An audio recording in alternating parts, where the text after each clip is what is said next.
And everybody, welcome. Sorry about that. Got that on loop there. So that is our new promo video that we're running that will be actually now for the next entire year. We're going to go over a little bit of that too, as well. As you can see, Torchies is our title sponsor for the hogville.net football coverage for the entire season. On those QR codes at the bottom of the screen, you'll be able to scan those with your phones through your camera. That'll also go directly to the Torchies websites. The left one is for Fayetteville, the right one is for Rogers, and they might be talking about a little expansion. So uh, we'll have a write up for that tomorrow that will be featured on hogville.net as well. So also want to thank Torchies also as our title sponsor now. Otis and I will be traveling to Torchies starting in August, and we'll be doing a weekly show there. And as you saw, too, Marshall Rock Foreman, former fullback for the Arkansas Razorbacks, will be my co-host at the Torchies in Fayetteville before every home game in Fayetteville. So we'll go over that here in the next couple of weeks too as well. So we're super excited to have them on board with us. So let's bring them on, the man, the myth, the legend, Otis Kirk. Otis, how's it going, my guy? How's it going, man? Going good. Hey, Otis, do you like tacos? Oh, man. I love tacos. Well, I can tell you this. You are going to get as many tacos as your heart can desire because Torchies is going to be feeding us at every football podcast that we do live at Rogers each week. So I hope you bring your taco up. Listen, I went out and ate tacos the other day, man. Oh man, I'm gonna tell you, and I think you're gonna love it too because they have so many neat different tacos to choose from. They also have a taco of the month that you can choose from as well. House made queso, a full service bar that they have as well with the huge TVs. By the way, that video that you saw on top of the commercial that we're going to be shooting here very soon will be looped on one of the TVs at the Rogers and the Fayetteville location. So you guys are going to see a lot of Otis. You're going to see a lot of me. And I'm going to tell you what, it's going to be fun. I don't know if that's a good thing. They're going to see a lot of me. I can tell you, man. I mean, hell, you're putting your show at risk now. Tell them that. I don't know if that's a positive or not, man. You better look long and hard about that one. Anyway. Man, everybody, if you got some coffee, got some juice, got some food, go grab it. Come sit back down in front of the tube here, and we're gonna go into all sorts of stuff. Otis, let's talk about really quick for just a minute. If you have any comments, concerns, questions, thoughts, throw them up there in the comment section, and we'll go over those with you as well. Again, scan those QR codes; those go directly to Torchies. Also, be sure to like and subscribe and share the Arkansas Football Report on YouTube on the Hogville.net YouTube channel, so that anytime that we come on, you guys can jump on, watch any of the previous shows. You can watch live with us as well. So make sure to like and subscribe to the channel. So that's Dudley's stuff here. And also want to hear from you guys, good, bad, or ugly, whatever you have. Let's throw it up there. Let's talk about some stuff. Otis, over the last couple of weeks, you've been at camp, and I hope you got some rest after that, because I think you've been chasing your tail for a while. Yeah, I definitely chased my tail the whole month of June up till June the 24th. Yeah, the last week has been nice. It really has. I'm not going to lie to you. Walked out of that Wednesday a week ago was the last camp, but then the Sunday, the 24th, was the last. I guess last Sunday was the 24th, 23rd, whatever last Sunday was the last time I had to go chase recruits. So yeah, it's been nice this week to not have to be out chasing them down and everything and see what happens, But it has. It's been nice. I'm not gonna lie to you, man. Yeah, finally get some rest and relaxation. I know that you and I had talked, and Dudley were talking during the draft on Wednesday, and I felt like you just were finally able to kind of put your mind at ease a little bit and not have to concentrate on 5 different things at once. You had your mind focused on the draft and how the Lakers were able to execute in the draft, which I think they did pretty dang good, getting Dalton connected 20. Man. Was it 17 or 20? Yeah. 17th pick, number 6 player in the draft, and they get him at 17. Unreal. That was while I was hoping for the Silva, and he was there, Mm-hmm. which I didn't know if he would be or not. But man, once Connect was there, I mean, that's a no-brainer on Dalton Connect. I never, in my wildest dreams, expected Dalton Connect to be there at 17. Big shout out to the Bulldog there behind you. Hey, what's going on, big man? Yeah, he owns this place, man. He gave me permission to do this show. Oh, He's the boss, man. I mean, great friend of the show, Greg Thomas, former Razorback quarterback. Congratulations on the sponsorship and huge shout out for Rock. I'm excited for Rock. I'm telling you, he's going to be. I saw that on the pre-deal when you were on the deal that came up, and I was shocked to see Marshall Foreman. Yeah, great football. Well, Greg was too. Greg, yep. Both of them from Texas. Both of them great football players, man. Yeah, it's going to be fun. I talked to Marshall a little bit over the last couple of days and stuff, which, by the way, if you didn't know this, he's a huge pyromaniac. He has his license as a pyromaniac, and this is kind of his season with it being the 4th of July coming up this coming week. And I told him, I said, man, you better bring your hunger for tacos, because I'm going to tell you, whenever you come in, they're going to feed us. Torchies is going to be doing some great things coming up with Hogville too. And we have about a month or so between now and a little over a month between now and the first show that we're going to do live at Torchies, Otis. And so we're going to do a little bit of a collaboration with the Fayetteville and Rogers stores during that show too. It'll be the week before the Arkansas UAPB game. So like I said, as that gets closer, we'll go over that. But so at the camps, were there some studs that kind of stood out to you, or some kids that you might not have been on the radar that kind of popped a little bit? Oh, there's always some that come that you don't know about, or you don't know they're that good, but it's getting to where there's fewer of those. I mean, the camps are not like they were back when Greg and Marshall came out of high school, or even 10 years later. They used to be a big thing. Anymore, it's hard to get the older kids at camp. You can get some of the younger ones to, a couple of years away, 3 years away, to come, and you can discover a few of them there. But it's getting harder and harder to get the bigger time players to come to these camps and stuff. Now, some did, but for the most part, it's getting tougher and tougher to do that. I mean, I was surprised. I mean, you saw kids come, but for the most part, the ones that did already had offers and stuff, and Evan Goodwin, trying to think, Evan Goodwin, PA, was here, an offensive lineman in 2026. He has an offer. Kane Archer, the quarterback from Greenwood. Yep. Congratulations to Grant Carnes getting a preferred walk-on. But Evan Goodwin, Kane Archer, I know I'm leaving somebody out, some kids that had offers, that previous offers that came to camp, but there's not many of those, Jason, like they used to be. It's just if you've got an offer now. But I love to, and both of them went through the camp. They didn't just come and stand on the sideline. Evan Goodwin out there working just like he did last year when he didn't have a scholarship, and now he's got one. He told me he wasn't any different. He just came to work and do his best. Same way Kane. I mean, he worked out for Bobby Petrino out there, and but those are a couple of the in-state kids that had offers that did come to camp and worked out for the Hogs,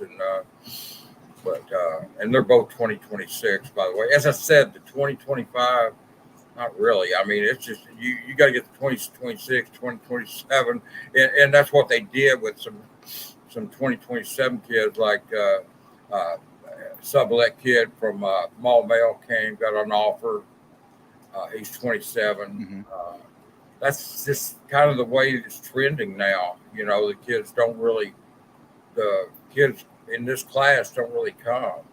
It's more the younger kids. But it is a good chance to identify some players early. Hayden Sublette, they identified him, they offered him, so now they know about him. Yeah, it's a couple of years away, but yeah, he's got an offer on the table from Arkansas. That helps your standing with him. So I mean that, and the Harris kid from Maumelle, I'll say from all I think there's been a change there with the tight end defensive lineman Harris, but I don't know if that's been announced, so I don't want to go into that. But he did get an offer. He played at Maumelle last year. He might be changing schools, but I don't know if that's been announced. And I'm not going to do it because I don't want to burden the kid because I don't know if that's been announced. I think it has, but I'm not for sure, Jason. So, with the last couple of weeks, have there been any signees that committed to Arkansas that kind of stuck out in your mind a little bit? Yeah. Antonio Jordan Warren. God, that kid. That's the first time I've seen him. 6'6" wide receiver. 6'6", 230. I'm telling you, man, that he's the real deal. Look, he has no huddle video. He has no camp. That's crazy. No been to any other schools. Not interested in any other schools. He wanted to be a Razorback, and But I promise you this: if he'd have put his name out there and decide, hey, I want to be heavily recruited. The 4-star would have been the floor for him, the absolute floor. And I don't know how you could rank him a 4-star. To me, he's 5-star. I mean, he is a good-looking kid. I almost went out to Farmington when Warren played in the state basketball tournament and saw him play, but I didn't. But I wish I had. But, man, he's what they're supposed to look like. Greg would love throwing to that kid, 6'6", 230. I mean, you just got to get the ball in his vicinity. It's just typical Warren. I mean, nobody does a better job of developing high school wide receivers. Brett Smith didn't come to Arkansas. He went to Tennessee. But there's Brett Smith. There's Traylon Burks. There's Jarius Wright. Yeah, Jay Wright. Chris Childs. I mean, I'm sure I'm probably leaving somebody out. But, I mean, those are just some off the top of my head that come from Warren. So, I mean, nobody does a better job with wide receivers than Bo Henry. And, now, with that said, Bo also will tell you, I'm sure, that he gets some pretty good talent to come through there and play that position. But they're developed when they come out there. They're well coached, and he does a good job down there, Warren. Greg just chimed in. Also said Harrison Williams, running back from Salina, Texas, was there and looked good on tape. His brother Grant is on the Razorback track team. Yeah, we didn't get like numbers or rosters or anything, so I didn't see him. Don't think I saw. Well, I'm sure I saw Harris. I mean, I shouldn't say I didn't see him. I know I saw him, but there were some good players there, and I'm sure some of these kids didn't get offers. But yeah, I mean, I'm not familiar with Harrison, so I can't really comment. But like I said, sometimes. And there's been times we've gotten rosters and stuff, but we didn't this time. And I didn't know, pretty much you guys had to ask them to find out who somebody was. And I'll tell you one thing, they had a great turnout. Now, they did have some big turnouts over there. I bet there was several thousand kids camped there. May not have been a bunch of prospects or Arkansas material, but now let me tell you, there was a lot of kids came to camp. It seemed like more came to camp this year than maybe the last 2 or 3 years. Well, you can't count the COVID year, but the last couple of years, it seemed like even going back a few years before that when Morris was here and stuff, it just seemed like there was more kids here, Jason. Yeah. Man, there was a bunch of kids. I mean, and the thing about it is, here's the thing. It's not all about going to Arkansas or getting offered by the Hog. Every one of those kids got taught fundamentals that will make them a better high school player where they play at. It'll help them there. Nothing else. It'll help them become better high school players, but it may also teach them also to get an offer to a smaller school. Improve their play enough that, say, UCA or Henderson or Washita Baptist takes notice and offers the kid. So there's nothing wrong with that. Cody Taylor was here. Oh, now Bear McWhorter was here. There's one. Bear McWhorter. He was here. Bear 2026 offensive lineman. Yeah, Bear's another. I know I'm leaving people out when I say Kane Archer and Evan Goodwin, but Bear McWhorter was here too. I know I'm leaving some others out, but it's been a while. Just off the top of my head, I'm trying to remember these kids. But but for the most part, like I said, but all those are 2026 kids, not 2025, offers. So that's the key on that one.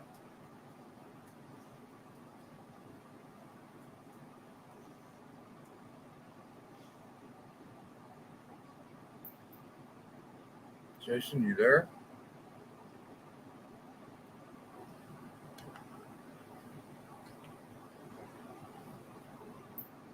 Sorry about that, y'all. My internet just crapped out and it popped a breaker, and so I had to jump on the hotspot there. But I'm back now. I'm back now. Okay.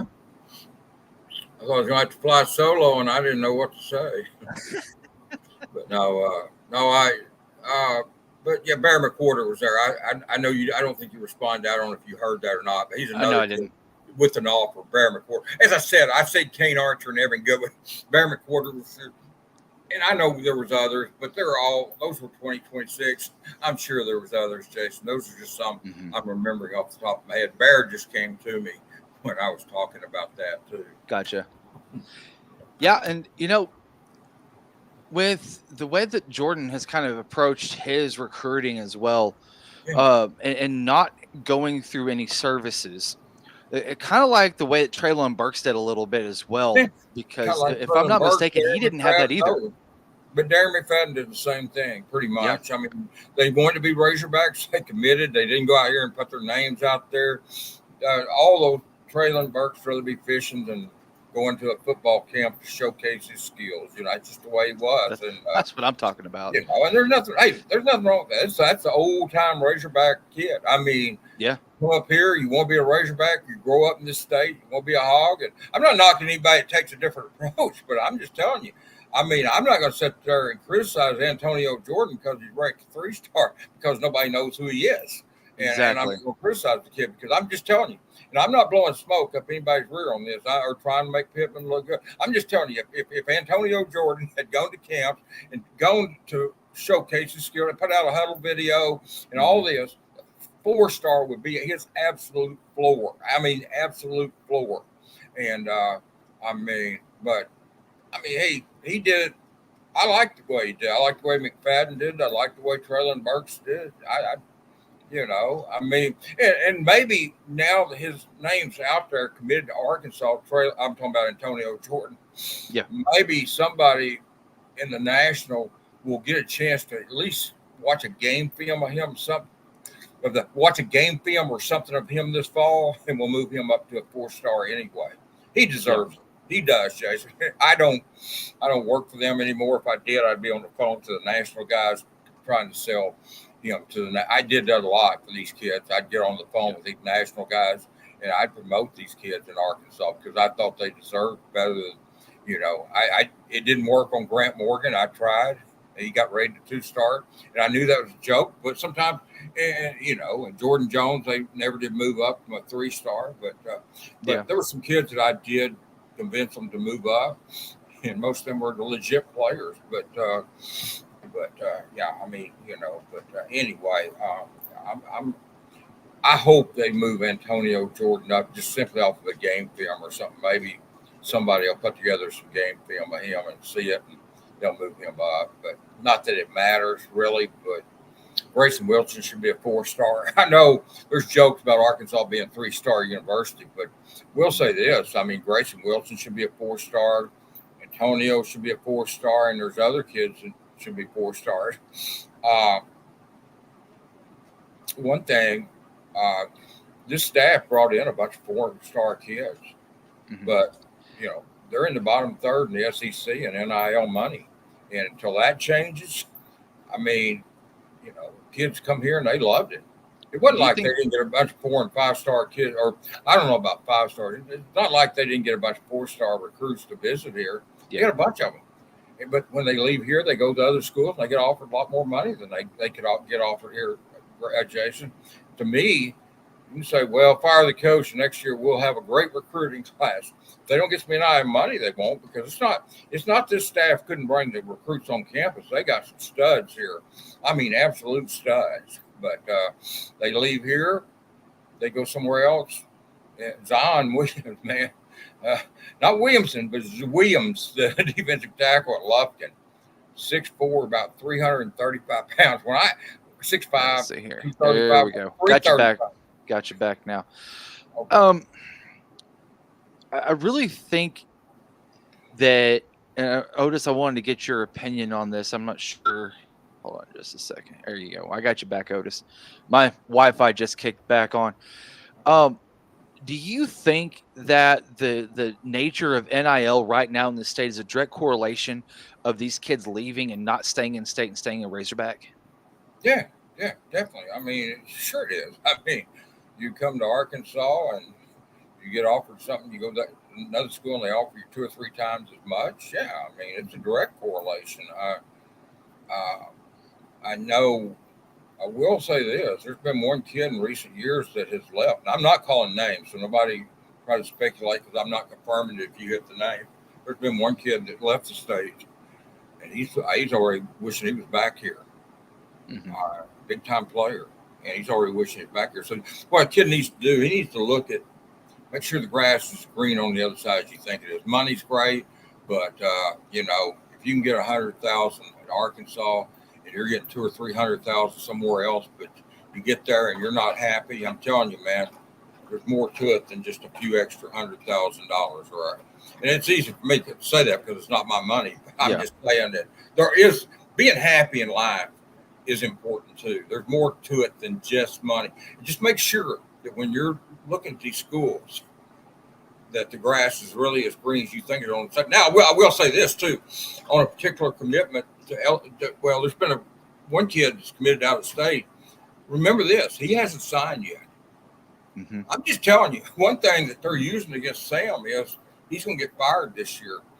And if he has a good year, if they have a good year over there, yeah, and I think they will, then some of these kids may rethink this when they see that, hey, he didn't get fired.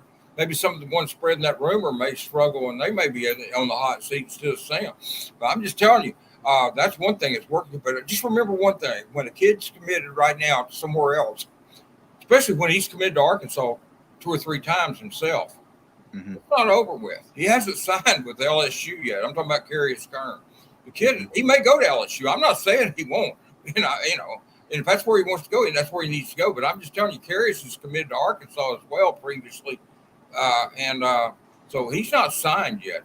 And if you don't think Arkansas is going to put some letter of intent in front of him in December, you're crazy. They're going to. And I promise you, I bet you $100 million. Well, I bet Missouri does the same thing, man. I bet you some tacos. I don't know how in the hell I'd pay $100 million, but anyway, I'm just telling you. What I'm saying is, there are going to be schools. Missouri's another one, I'm sure. Because the reason I say Missouri, he visited Missouri, Arkansas, and LSU. Yeah. But there are going to be schools putting Arkansas. I do know for a fact is going to put a letter of intent in front of Carius Kern in December, and he may not sign it. I'm not trying to tell anybody he's coming to Arkansas. Don't worry about him committing to LSU. But I'm just telling you that's not over. It's not over till he signs. I want to tell everybody this too, because the coaching staff caught a litany of heat whenever Carius decided to commit to LSU. And there was I wouldn't say a snowball effect, but there was a definite avalanche on social media and saying, and I'll even say that I was one of those people that was against it too, but how it was perceived in the media that Arkansas wasn't doing what they needed to do to get the in-state kids to stay here.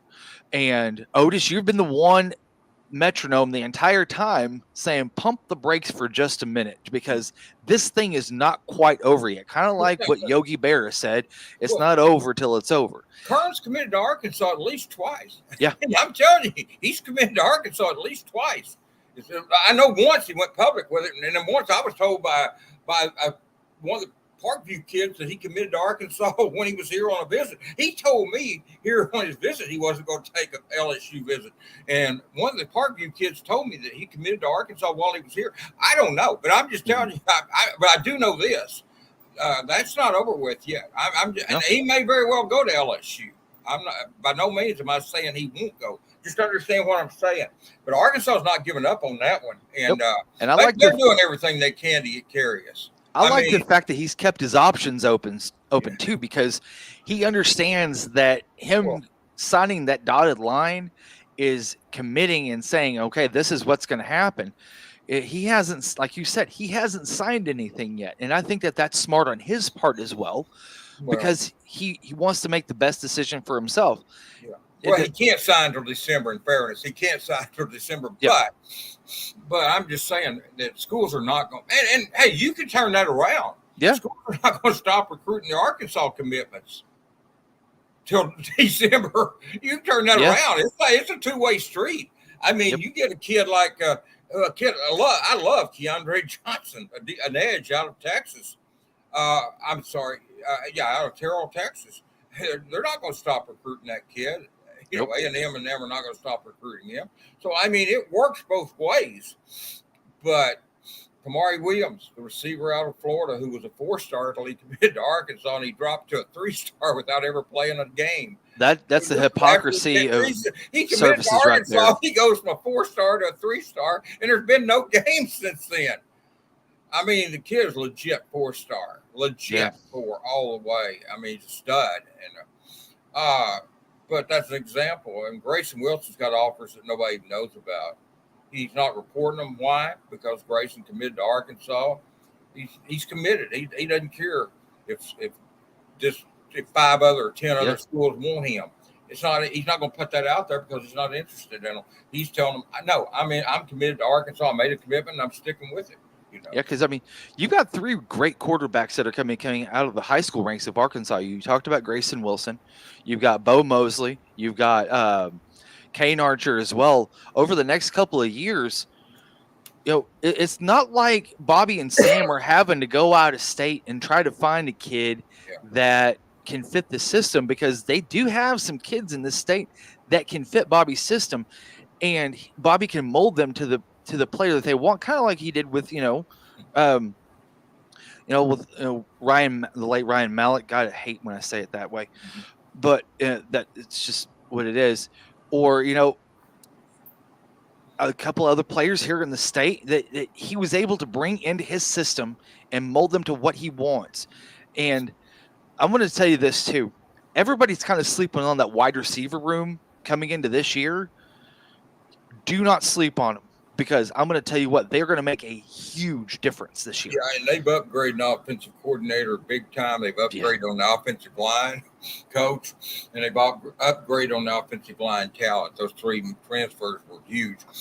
And then, man, Ronnie Fouch, I had no idea that guy could recruit like that. He is unreal. And Kobe Smith at running back. You lost Kenny Guyton and Jimmy Smith, 2 of the better recruiters on the staff, and 2 very good coaches. And you're thinking, excuse me, I hope Arkansas doesn't take a big step back there. They didn't. I'm not going to say they're any better there than they were, because Kenny and Jimmy were great coaches, but they're not any worse off. And but they are better on the offensive coordinator, night and day between Dan Enos and Bobby Petrino. And then Eric Mateus. Honestly, I thought Mateus should have been hired the day Sam Pittman went to Georgia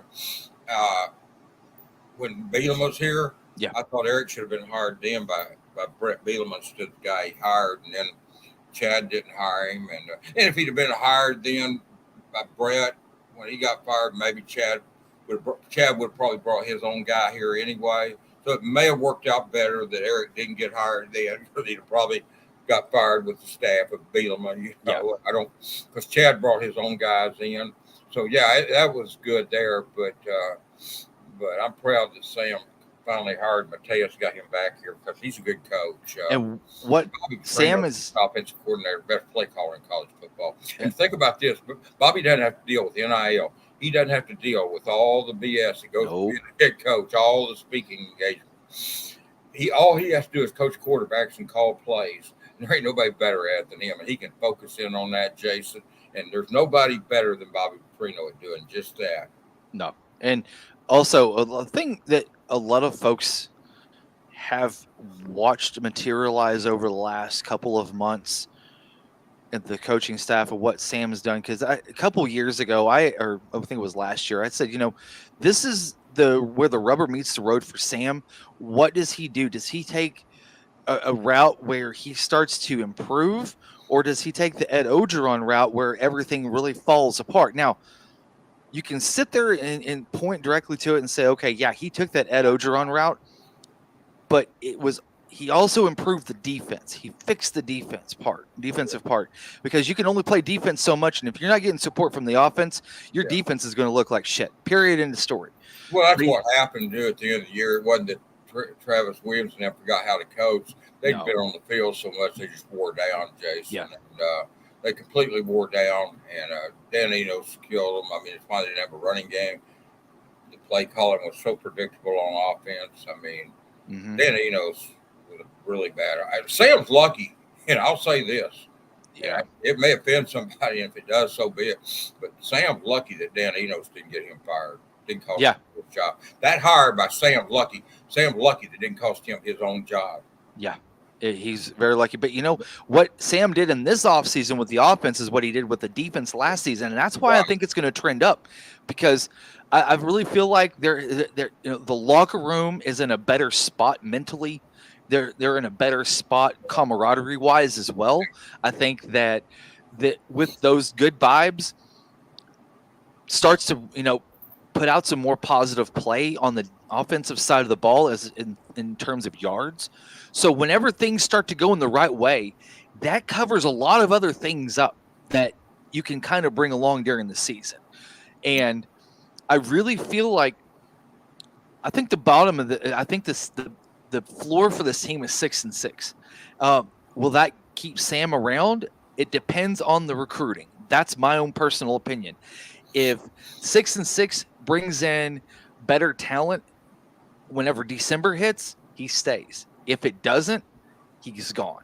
That's my own personal opinion. I think they're going to do better than 6-6. I really do. And I'm not predicting a playoff. Don't go crazy, people. I'm not predicting that.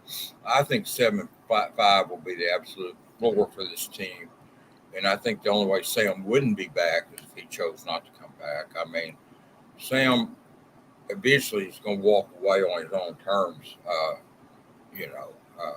Now if they go out there and go 3-9 this year, he may not get to walk away on his own terms. He's going to get fired. I mean, but I don't think that's going to happen.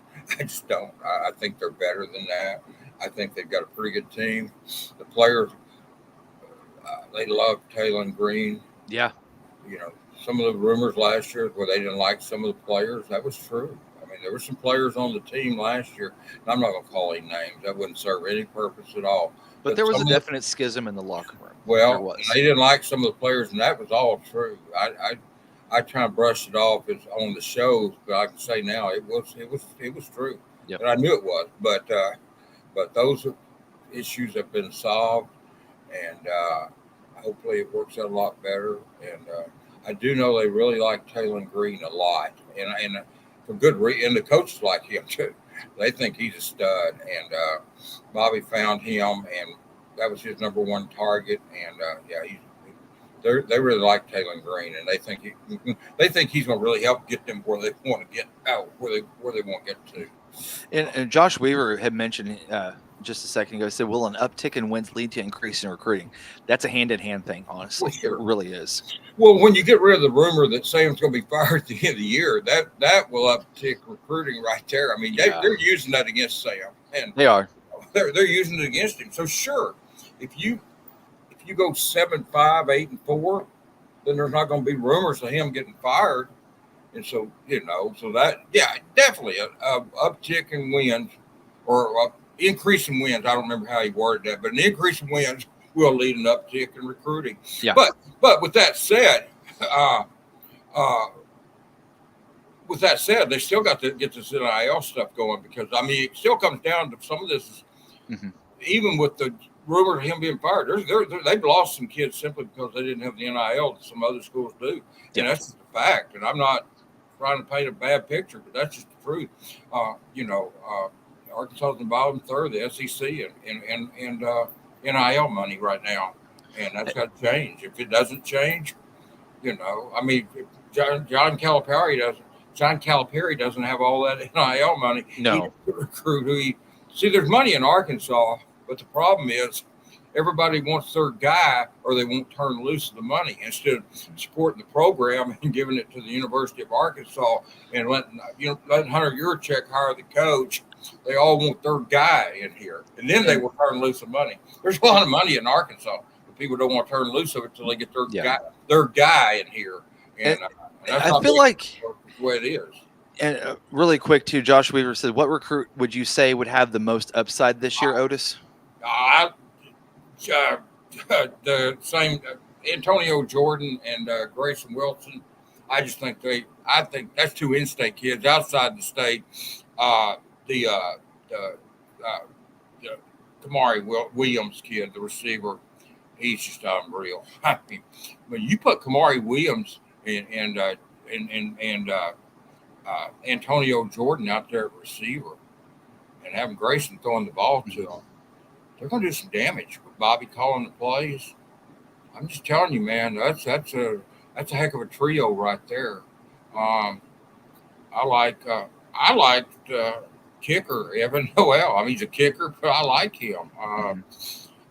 Looking here at the list, Blake Cherry on the offensive line. I think from Owasso, I think he's probably a little bit better. He's rated fairly high. I think he's like 88, 89. Got to be a 90 to get a 4-star.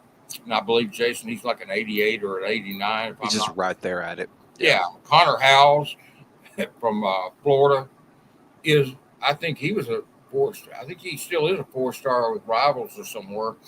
I'm pretty sure he still is. But if he's not, he should be. He was. I mentioned earlier the Johnson kid, Keandre Johnson from Carroll, Texas. I really like him. The edge rusher, yeah. Caleb Bell's got good bloodlines from Georgia. He, a defensive lineman. His dad was second-round draft choice of the Steelers. He's got really good bloodlines. Trent Sellers is another player I like a lot that came in that last weekend and committed. Honestly, Quentin Madison, he'll be on Pig Trail with me here in a few hours. And I like him at defensive tackle, too. Quentin's a big kid that I like a lot. Chose to be a Hawk. So I'm going to kind of switch subjects here just a little bit. So Razorback Stadium is the name. And the reason why I want to bring that up is that the university is going to be dropping the Donald W. Reynolds Razorback Stadium name and just be Razorback Stadium like it used to be. Because I think, Otis, was it 2003 or 2004 that they changed the name of the stadium to that? And it's, I think, like a 20-year-old trivia, Jason. I'm no good with that. I mean, I'm no good with years. They all run together with me. But yeah, I'm serious. A newborn baby could beat me in trivia. I don't know what year it was, but I do know. Yeah, they changed to Donald W. Reynolds. But I heard they were going to do that. I'm a little bit surprised they don't try to get another sponsor, but I guess not. I think they might be trying to get one, and I wonder if they're just kind of teasing it out there, saying, "Hey, we have a sponsorship opportunity. We're going to name it just Razorback Stadium," because whenever you see a vacated spot like that with licensing, that sometimes attracts the flies to the honey more. So they may be trying to get some competing offers, which if any business would try to do that. But for the time being, it's just Razorback Stadium. Okay. Well, that's one place they've got to play better this year, or Sam will be in trouble. Now, they laid eggs over at Razorback Stadium last year, regardless of the name of it. I mean, they lost to BYU. They lost to Mississippi State in the ugliest game that one could ever imagine, 7-3. And Missouri beat the hell out of them, too. Auburn, yeah. Beat the crap out of them. So, I mean, they absolutely laid an egg. I mean, even the game they won, they didn't play well against Kent State, I believe it was. Yeah, it was Kent State. If it wasn't for an Antonio Greer pick six, that was it. They would have lost that one too.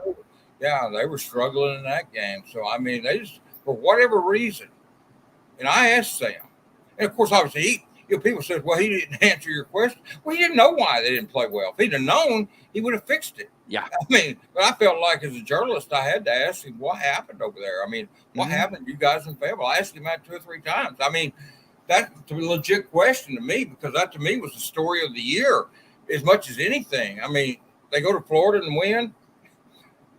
you go to LSU and play them off their feet, but you come here and you just lay one egg after another. You can't score a touchdown against a mediocre Mississippi State team. Yeah. You go to Ole Miss and play them off their feet down there.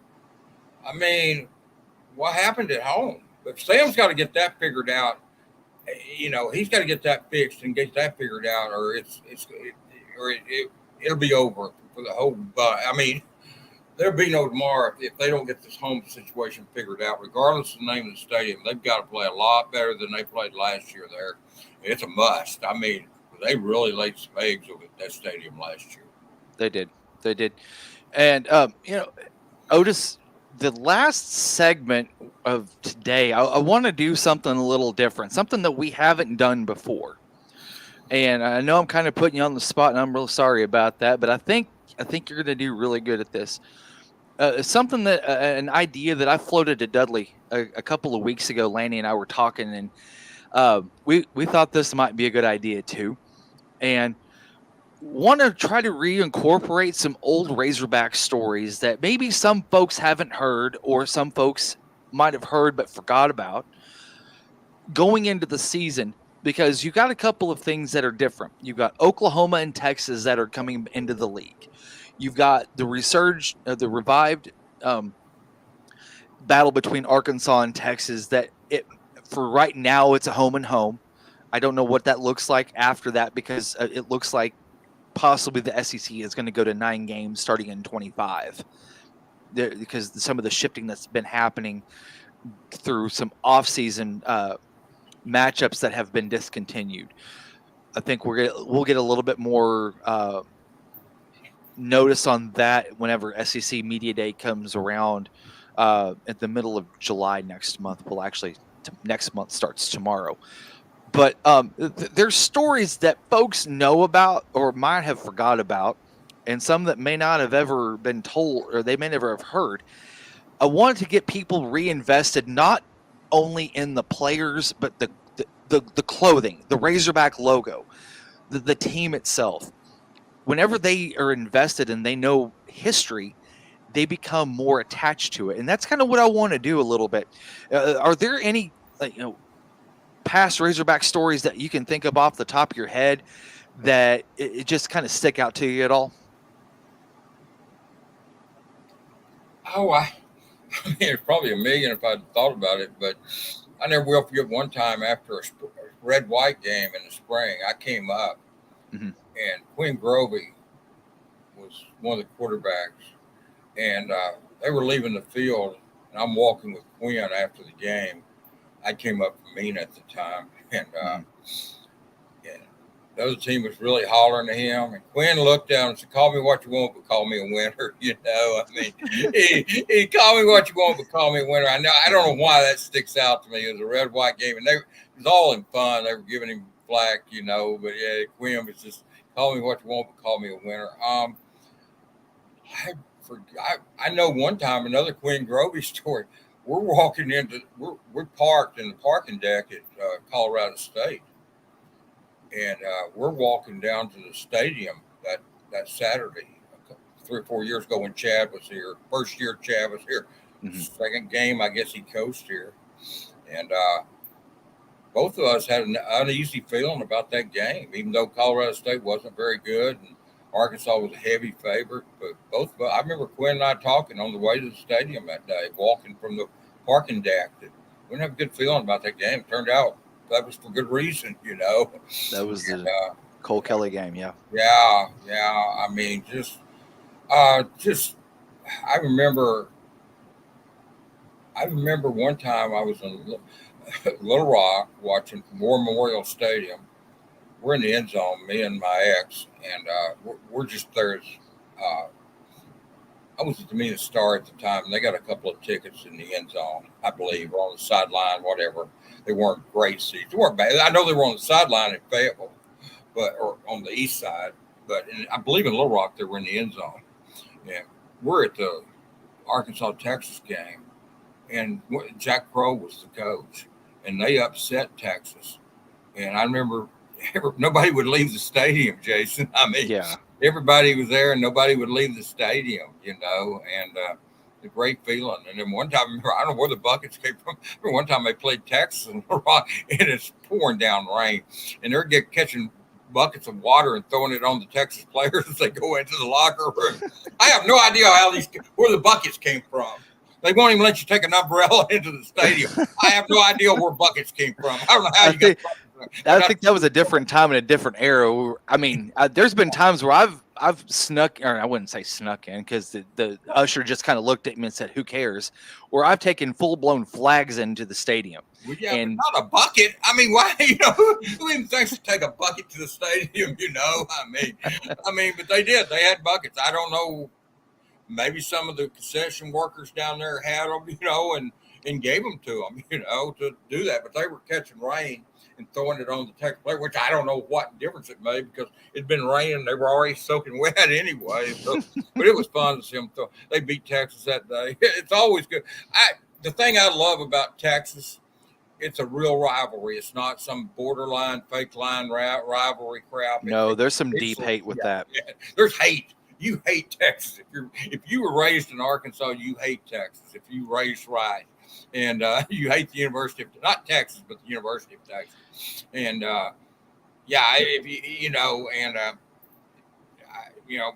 Greg can tell you more. Greg and Marshall both could tell you more about that rivalry. They were from Texas, but they played for the Hogs, as did many great players, So I mean, there were a bunch of them. I know Derek Thomas came down from Kentucky. He and Foreman were the fullbacks on that team. Yeah, Marshall Foreman and Derek Thomas from Paducah Tillman in Kentucky. But I like the fact Texas. OU, that's okay, OU, but they absolute Texas. You don't have to fake a rivalry now. They've got a real rivalry in Texas, and a real rivalry going. And maybe I've always heard that it didn't mean as much to the Texas fans. The Arkansas game didn't, as it did the Arkansas fans. And you know what? I probably believe that, but I do know it meant a ton to these Arkansas fans, and they hated Texas. And it was legit. And you didn't have to do any kind of trophy. You didn't have to do any kind of fake rivalry deal. It was legit. When you got students that are taking their bed sheets and they're throwing them out the window on the side of the dorms, and all it is in a spray paint Tuck Texas. Yeah. I mean, a lot of the population on the hill that live in those dorms are from Texas. Yeah. That's the funny thing about it, too. Yeah. You got folks that were stories from their parents. They obviously don't remember the Southwest Conference, but they've heard stories maybe from the grandparents, the parents and grandparents. But yeah, I can tell you, I mean, there's an absolute lot of hate in Arkansas for the University of Texas, and it's legit.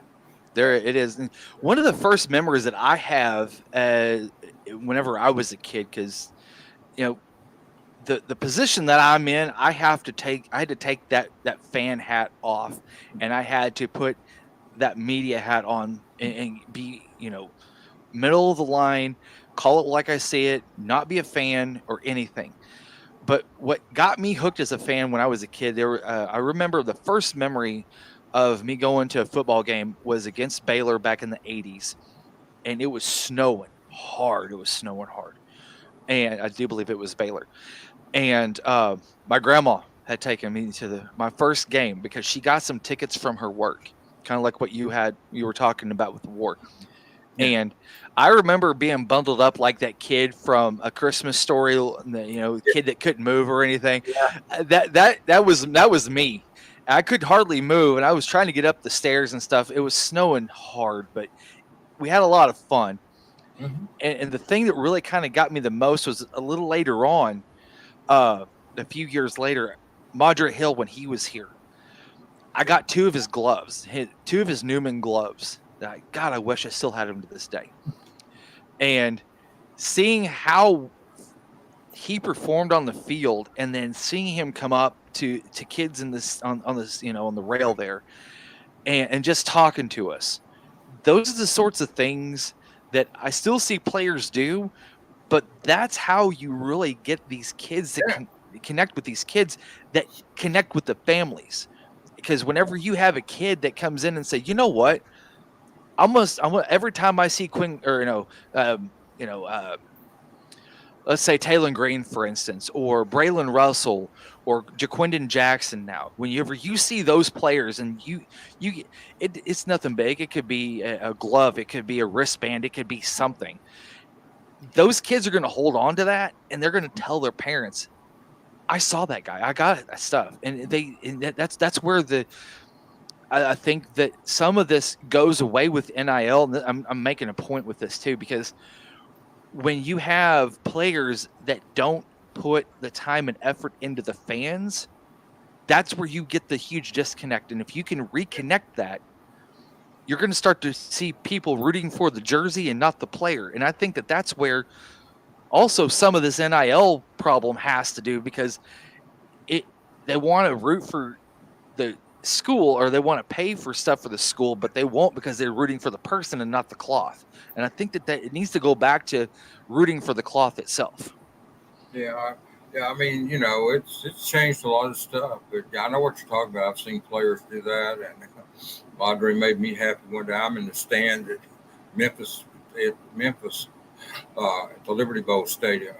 They're playing Ole Miss that day. It was an SEC game. It wasn't a bowl game. It was me and my ex and my two youngest sons, Otis and Billy. We went to Memphis to watch. Otis played in Dardanelle the night before, or I'm sorry, no. Yeah, maybe it was Dardanelle or Lamar. I don't remember which one. Mm-hmm. I think it was Dardanelle. But anyway, we drove over to Memphis, close to Memphis after that game that Friday night, and then we got up the next morning and drove to the Liberty Bowl and watched Arkansas play Ole Miss in Memphis that day in an SEC game, and it was 3-3 late in the game. This is when there was no overtime, and got the ball on about the 19-yard line, I believe it was, Arkansas 19. And Madre went the distance for a touchdown. They beat Ole Miss 10-3, and that made my day. I mean, he ran 80-something yards, if I remember right, for that touchdown. But you bringing up Madre made me think of that. It was late in the game. It was 3-3. There's no overtime. And I'm thinking, wow. But they won that game, and that was huge, man. It was. I want to keep continuing to do this throughout the summer as well.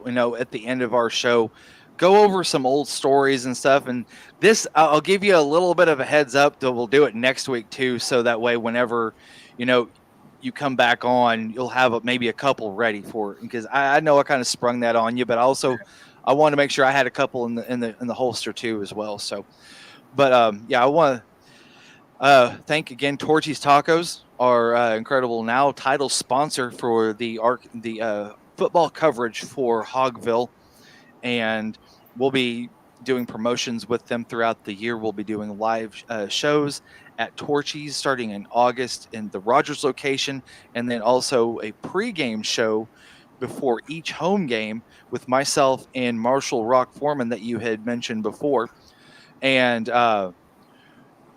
they're going to be doing some really cool stuff. And I think that you guys are going to really enjoy this as well. And so, for Otis and myself, I want to thank you guys for jumping on with us today. And Otis, I will see you next week.